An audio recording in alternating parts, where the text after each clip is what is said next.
So the great thing about Bootstrap is that the buttons are already predefined. So you can, just as you were looking at the different columns, you've got a whole bunch of options for buttons when it comes to Bootstrap. Go to the Bootstrap site and you're looking at buttons, so CSS, and then the hashtag buttons. You see that by default we have 6 different types of buttons, so we can call to any one of these classes, and in order to set up a button all we have to do is add the class button. Buttons are really easy to add. You can add it to any element that you're using, so if you're using a div you can add it as they show you here in this example. If you're using actual button you can add it within there as well, and even with links. So what I'm going to do is I'm going to turn this link into a button. So what we're going to do, open up our code, add in a class to this link, and we're just going to do btn. So that's for button, and as you can see within the drop down there was quite a few other options there for buttons, and when I refresh the page we see that we do have a button style on here. Next we're going to select the type of button that we want to do. So we're going to do a blue button with white text. So now all we have to do, that we've already set a class of button, so Bootstrap knows to function that area like a button. So if you see that whenever we hover over it we do get some different kind of styling there, and that's all we have to do to turn a link into a button. So it's really easy to do, and you could literally pick out whatever style you want. Just type in btn. So you've got an option here of success, you've got a default, info, warning, danger, as well as a link.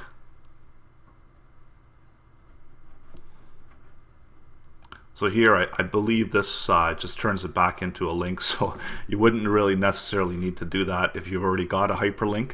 But if you are using a button and you want to turn it into a link, you can do it this way as well. And then there's also some options for button sizes. So if I wanted to really highlight this button and I want this button to really stick out, I'm going to do button large. So when I go back to my page, you'll see that it's so easy to just make them large, to style them, to color them, and there's all these different options as well. You can also do a button block, and what this is going to do, this is going to create, so if you've got more than one button you can use it within a button block, as well as you can preset it, the state of the button, so you could already have it active. You could anchor an element to it as well. So here it's just active, and you can also disable it, so you could disable buttons as well. So it's really easy once again to do.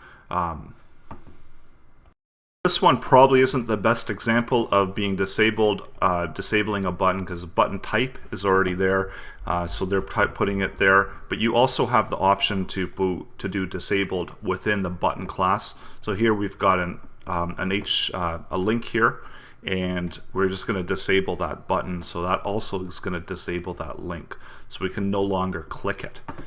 So bringing that back, we can just remove that and refresh the page, go back out to the page, and we see that now we're able to access this button, and it does completely act like a button.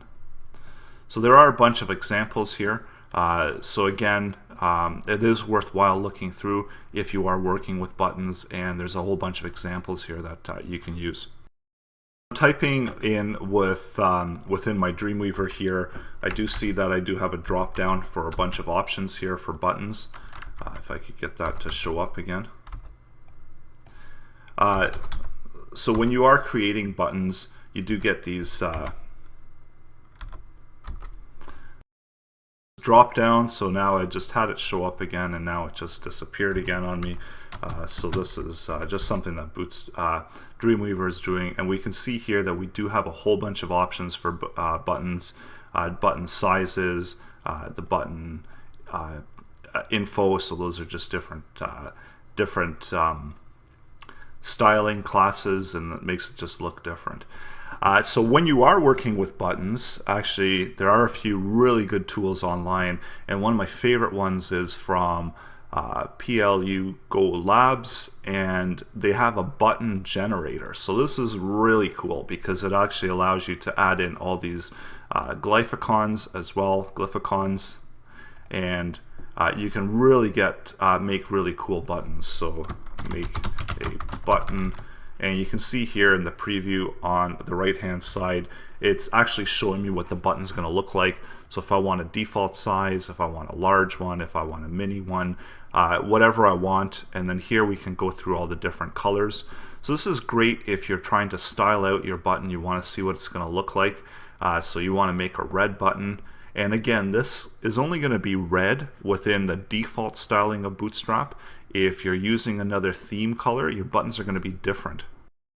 You go to something like Boots Watch, you can see that right on the main page there, you can see that all these different themes have different color buttons. And although you're still accessing the same way, you've got the default primary, success, info, warning, danger.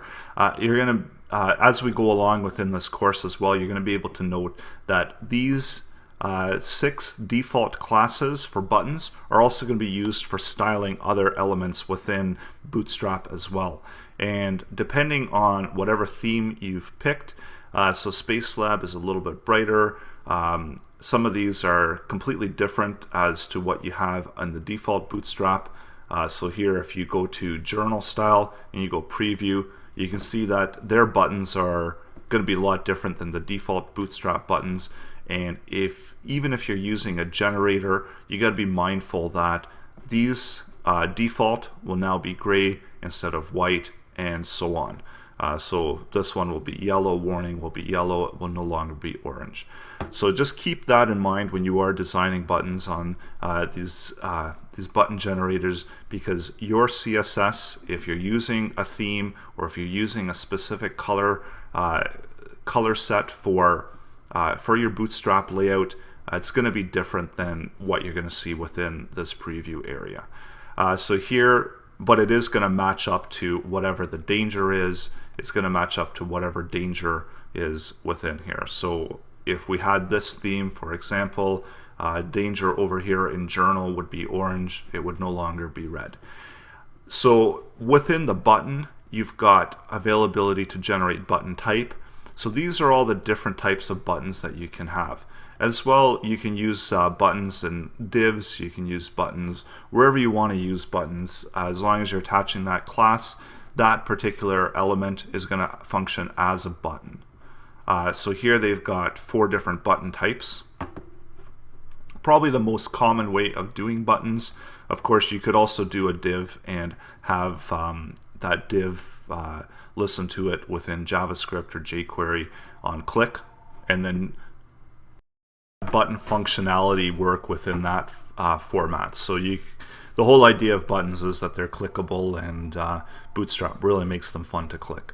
So here we have active. So this is the same thing that we were looking at before, where it's setting the default state, and then here we have disabled, so what we had looked at before. So by default it's none.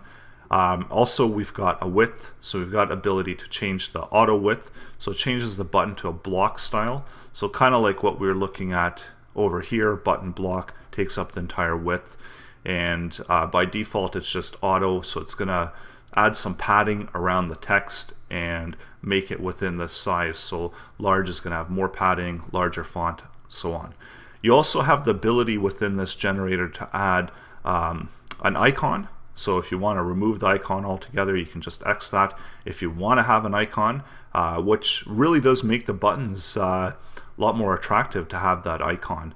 So you can pick any one of these default icons that are available within Bootstrap.